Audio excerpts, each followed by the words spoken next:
Today we have one of the more useless items,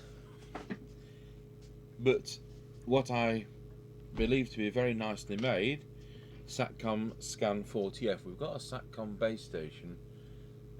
Don't think we've covered it on here yet. And I seem to remember this was the last Cybernet radio before they got bought by Kyocera and ended up making solar panels instead. So it's on PR27GB, so it's FM CEPT only.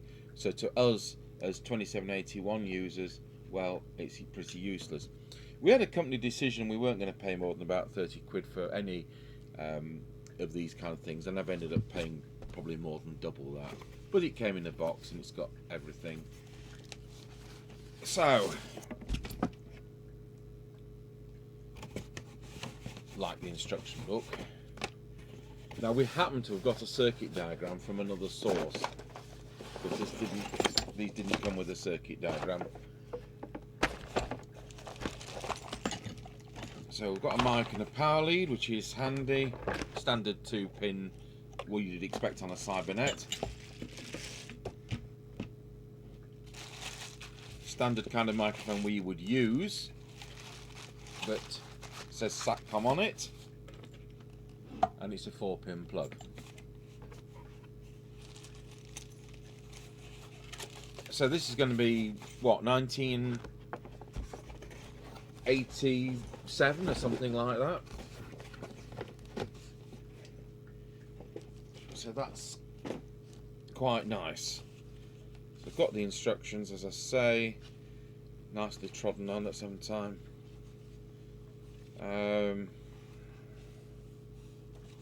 Is there a specification?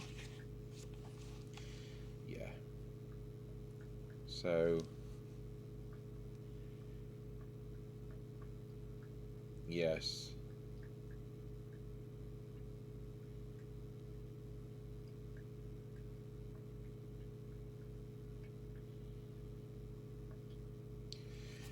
Less than 1 microvolt sensitivity, so that's good. As long as it really is less than 1 microvolt, or we would be disappointed. Especially with the sets these days with 0.25. I bet that made a clonk through the microphones. There's a pair of SM58 microphones above me, that's why you get stereo, so I can move over to the left and I can move over to the right if they're plugged in the right way around.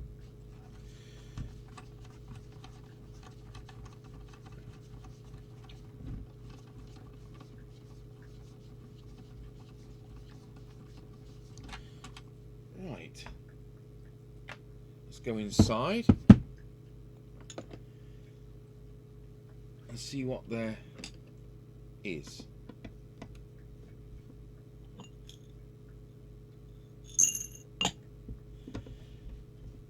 It has a cell core socket on the back. A lot of cell core sockets have a blanking plug with a link, so I hope that's not missing, or we're going to be in trouble, aren't we? 22. Selective core unit response. Well, it doesn't say anything about blanking plugs, so it's clearly been used in a home base situation, because you can see where it's had rubber feet.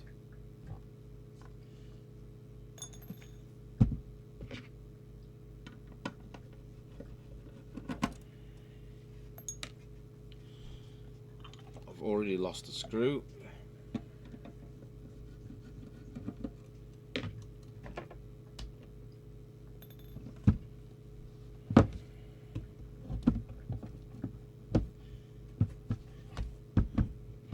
Trying to open it up and there's screws I'm not expecting.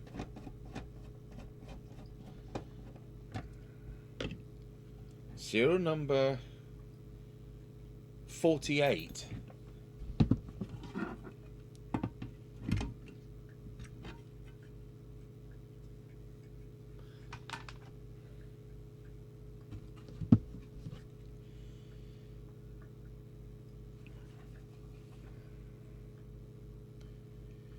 PBC M001S.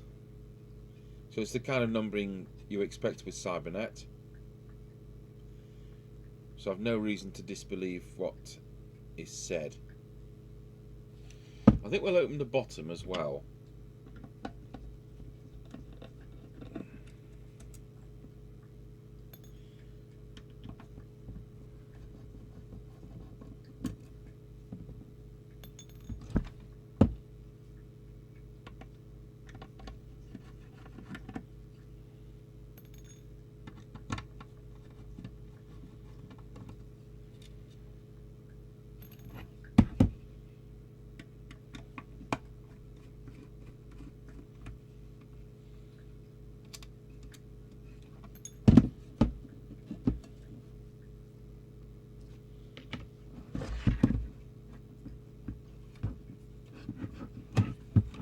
Goodness, that was stiff. So we've actually got a front board and a back board. So PBC M001S, PBC X001S. So that's kind of the synthesizer side of it, and that's the kind of transceiver side of it. I can see the logic in doing that, and I've no doubt that this would be AM FM in regions where that was legal at the time. You've got a lot of space for other parts, no doubt for other regions. That's a clever way of doing it. So depending what country it's going for, you change the front board and populate the back one. Right, okay.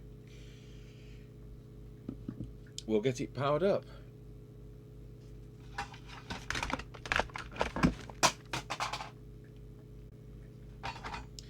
There we are. So it is lit up. I've selected channel 20 with the up downs. So I've got priority, auto squelch, albumin mic compressor, squelch fix. Interesting. Noise blanker, tone RF gain, mic gain, up and down on channel, and you've got a concentric squelch. There we are. So I'll just pop it on to transmit. Right, okay, so it's doing 4.6 watts, so we'll have to do something about that. So we spent yesterday trying to get 3.4 watts out of the realistic base, and today we've got 5.6 watts, which we're going to 4.6 watts, we're going to have to do something about in the opposite direction. Right, well, I'll get the circuit diagram out, I'll make a little chart up, and we will get underway with alignment.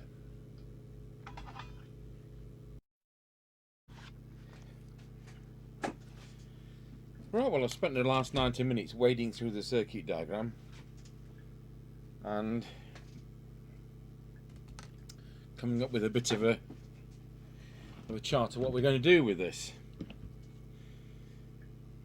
So transmit starts at T1, 2, 3, 4, L5. There appears to be power control, which could be RV5. That could be RV5, but the part is soldered in place over the board identifier, so I can't quite see.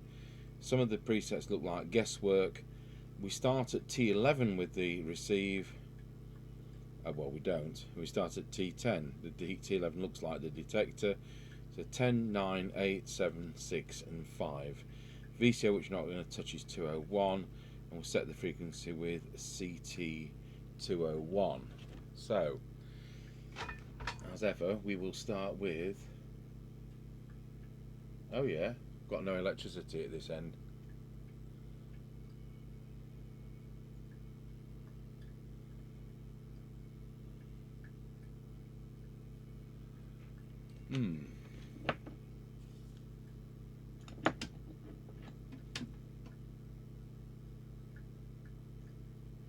Yeah, we had a 1 second power outage and it's just knocked out the test set.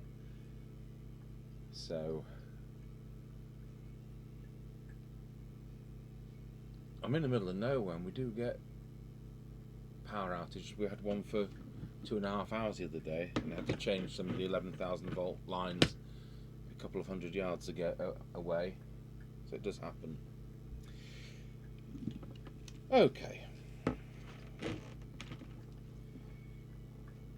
And I'm greeted with, as I said, 4.5, 6 watt, 4.6 watts.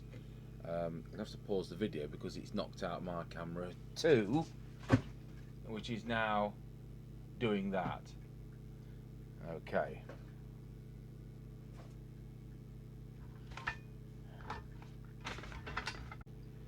Yeah, it's one of those power cuts, and it just half a second, it just knocks some things out, or they lose their marbles. And with the video mixer there, it's just lost the setting for camera 2. Anyway, we're there now. So as you can see, drops glasses on floor.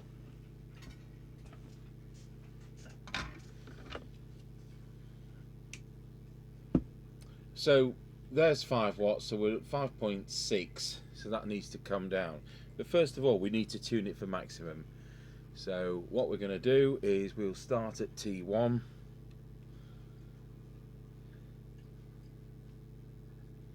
There's just a peak there.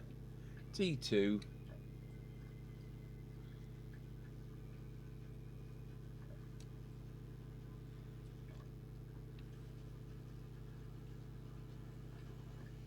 Peak there.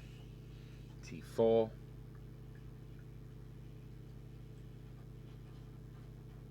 Yep. Use a yellow tool for for L5. That's off camera. There's L5 in the naughty corner.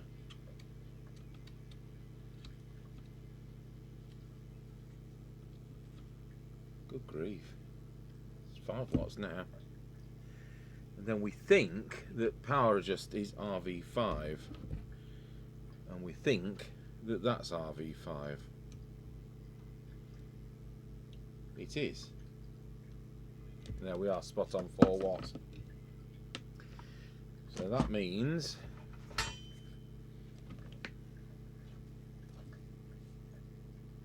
that is 5, and we can put power. So RV5 is power. Yes, it is. So I've got a sneaking impression that RV1 could well be the RF meter, and RV1 is the one on the left there. So let's see what happens when we key up. We get a full set of bars. So I want it to be only 4 of the 5.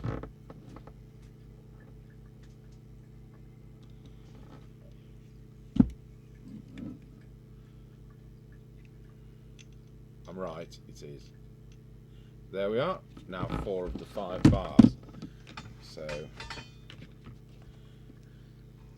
now we'll check its on frequency, so we'll just pop camera 3 on instead. So we're looking for 27.7. We're not, we are looking for 27.205 because we're on CEPT. 27.205.05. So it's spot on. But just for the demonstration, the trimmer capacitor for that is down here, and it's next to the 10.24 crystal, and it is CT201.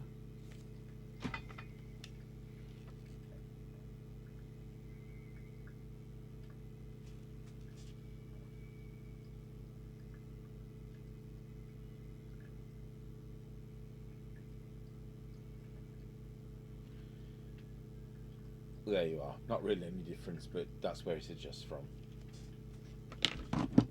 Okay, we'll go back to camera 2. We'll do the deviation. So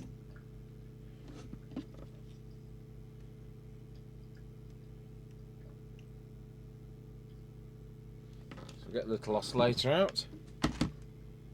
So wanting a maximum deviation between 2.2 and 2.5, so it's kind of halfway on the meter. We'll put the oscillator on. Let's see what we've got. Oh, that is not good. So when we've actually got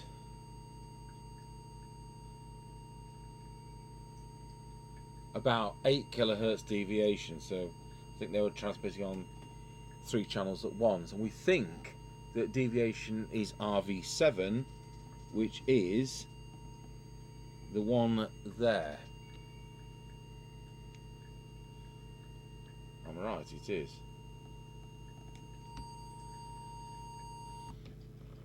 Wallow. There we go. So that's reset for 2.2 to 2.5.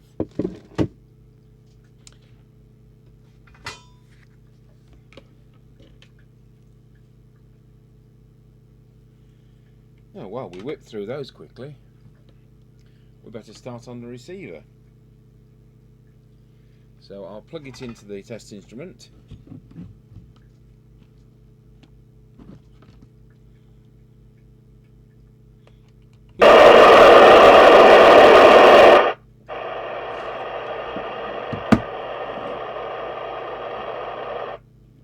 You know, I think it's such a shame that this was about the last Cybernet set they made before Kyocera decided to have them make solar panels instead and ditch all that CB radio know-how.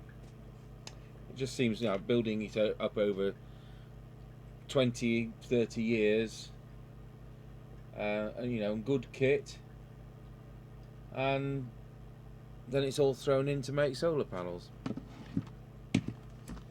Right, receive. So we want 27205, and we need to lose that camera.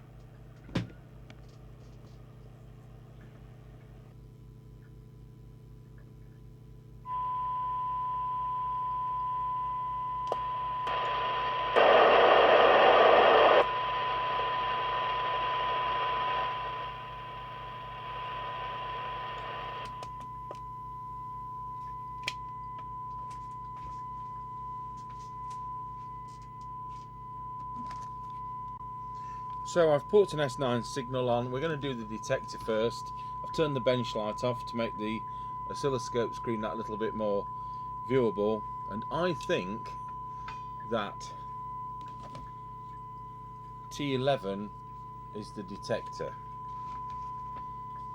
So that's that one right up there, and I'm right.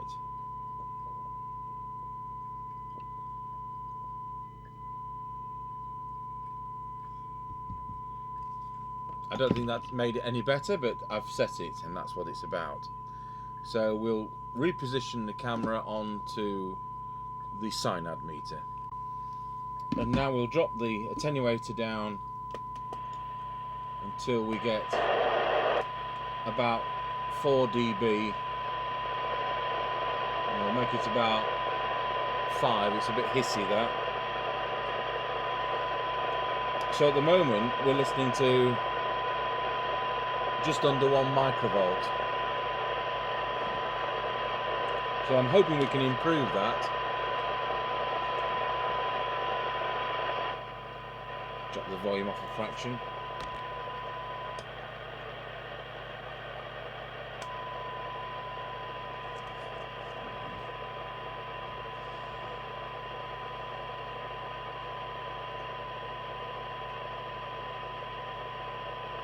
We'll start with T10, which is that one there.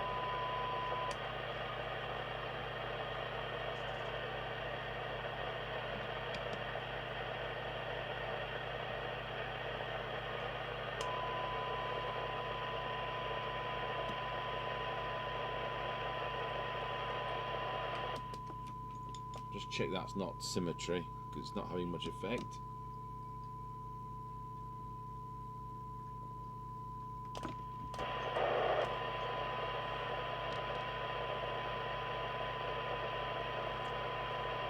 T9,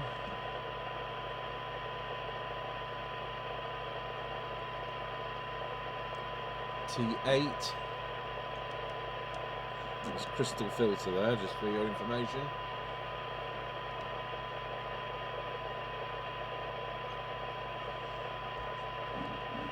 And now the front end ones, T7.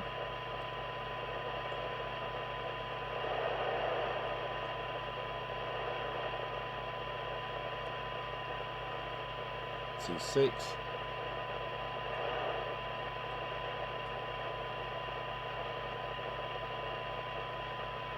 And T5.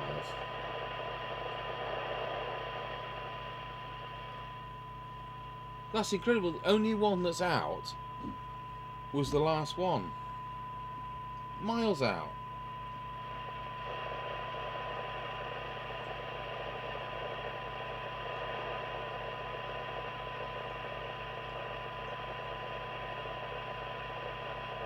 No wonder they sold it. Transmitting on 3 channels at once and as deaf as a post.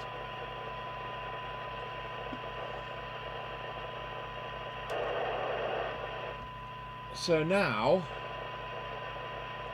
that's 0.2, 0.15, back where yesterday's realistic base station was.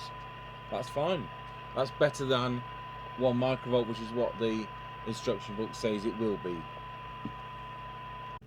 Just as a demonstration, I'm going to unadjust the last coil which we did, because one of the subscribers to this channel was talking about a cheap Chinese signal generator that I showed when we were doing the repairs on a shoestring budget, and we had a cheap £60 FM signal generator, but the tone it generates is 800 Hz, whereas the standard tone is 1 kHz. So normally we have the 1 kHz tone on, which is that. Now we can use this Cybernet meter. This is a Motorola one, but there are other ones. We can use it with or without a tone. Now, I've got a bit more signal on than I normally would do, so it does make it easier with the tone, but it doesn't mean that it won't work or be accurate. So, watch. I've turned the tone off, as you can hear. So we're just doing it on the carrier. And you can see I've got a worse signal there. Better, worse. We can go down to the next coil. Because all that happens, do you know what? I think we've just gained some. Is that the Cybernet meter filters out the 1 kHz tone. So there you go. You don't have to worry about a signal generator not giving 1 kHz.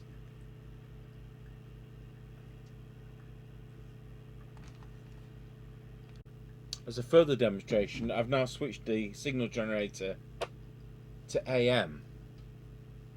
So we can hear a bit of a tone because it's going to slope detect it. So again, I'm going to adjust that final one with AM.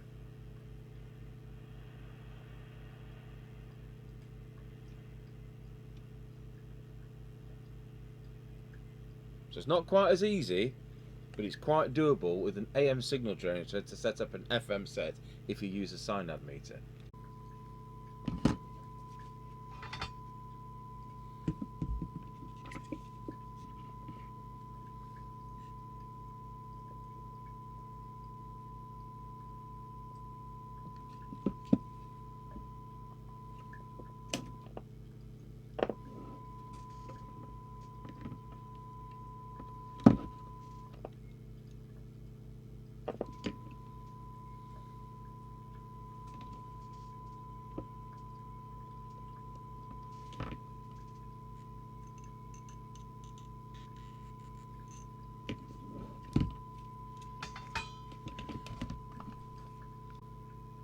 I think I just said RV1. RV1, I'm writing this down wrongly, is power meter. RV2 is S meter. RV1 TX meter, RV2 RX meter. That now only leaves RV3, so that must be Squelch. That's RV3, so Squelch it must be. and we'll do that right now. So signal generator off, set Squelch to threshold, it's one of these concentric ones, switch the signal generator back on, and it's come on at 1 microvolt, which is fine. So the signal, we'll put the radio up to full Squelch, and we'll switch the signal generator attenuator higher. Oh dear, it never comes in. That's no good to us. So we need to back the preset Squelch off, RV3, until that comes through. And it's come through. Now that's a bit too wishy-washy, so I need to knock it up a fraction more.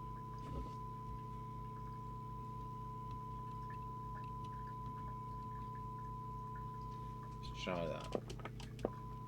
Nope.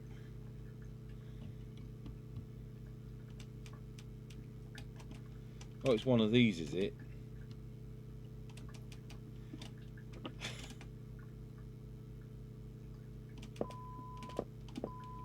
Okay, S9 is the maximum safe one I can get that set to. So we'll check the lower sensitivity. So I'll switch the signal generator off. We'll turn the Squelch back down to minimum. Set threshold. Switch the signal generator back on. And at 1 microvolt it still comes in. So that's set. So it's S9 at tight, and it's coming in. I'll give you an accurate figure. It's going off at 0.28 and it's coming on at 0.45. That's excellent. That's how we want it to be. I don't know why people set Squelches so they're so tight that no signal of any magnitude will ever open them. It's pretty pointless. So, do you know what? I think that concludes it. I mean, normally we'd on a 2781 set we'd have high-low power, so we haven't got that. We've got, let's see what we've got on here.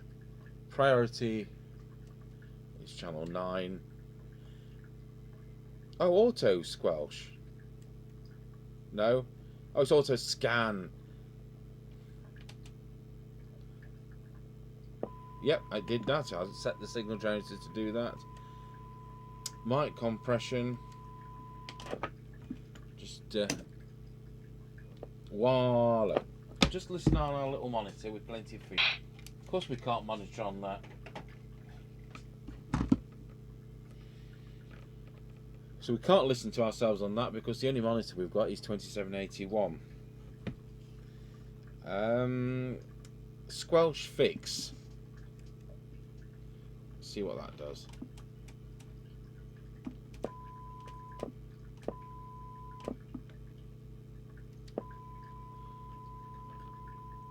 So that looks like it's a preset Squelch.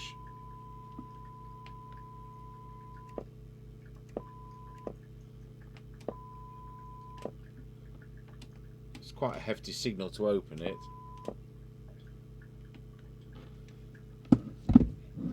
I didn't see any other presets in the circuit diagram.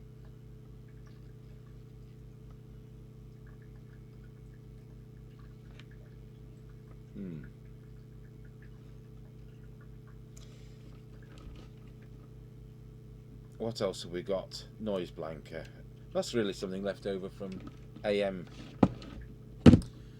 So that's it. We'll put it together and we'll just discover there's nothing on round here. Right, so I've got it on an aerial now. I noticed with the power off it draws 2 milliamps. Sorry, 20 milliamps. So it's got memory power standby. You know, newer sets have an EEPROM which it puts the last channel information into when you switch off. But on these sets it does keep a memory going. And I noticed the display very, very dimly says PA. I'll turn the bench light off just in case that can be seen on the camera. But it just says PA, and that's because the scan generator chip, the I think it's the LC7181, has got that feature on it, which is the binary tone breaker phone that I was going to do yesterday, and I was going to do today, has that, and I think that's really nifty when it goes into public address mode. I'm hoping to fit the Brandon breaker phone in tomorrow, but this arrived yesterday and I thought let's get on with it, and then I can do the blokey's feedback, and that's that. So we'll switch it on and we'll have a flick round the channels. Now we're in the middle of nowhere, 35 miles from Nottingham, and all we're going to pick up is foreign interference. So I'll pop the squelch down.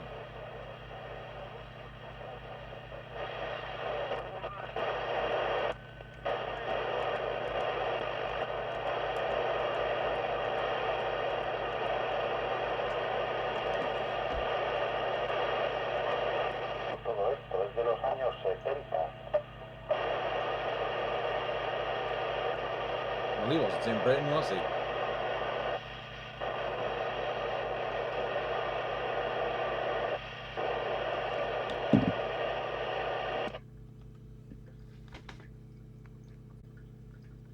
I just discovered I was still in scan and it was inhibiting transmit there.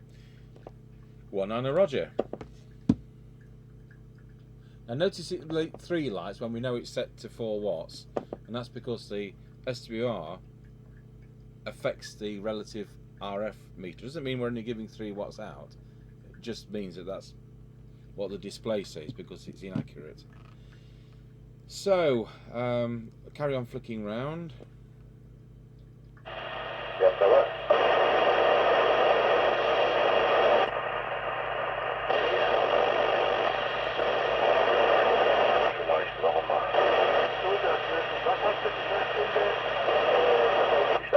Wieder einen Meter vom Mikrofon weg, du bist wieder leise.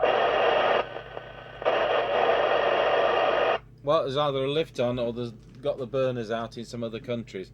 Anyway, we'll try and do an on-the-air test with Mr Chippie later on, and we'll hope we can find a clear channel to do that.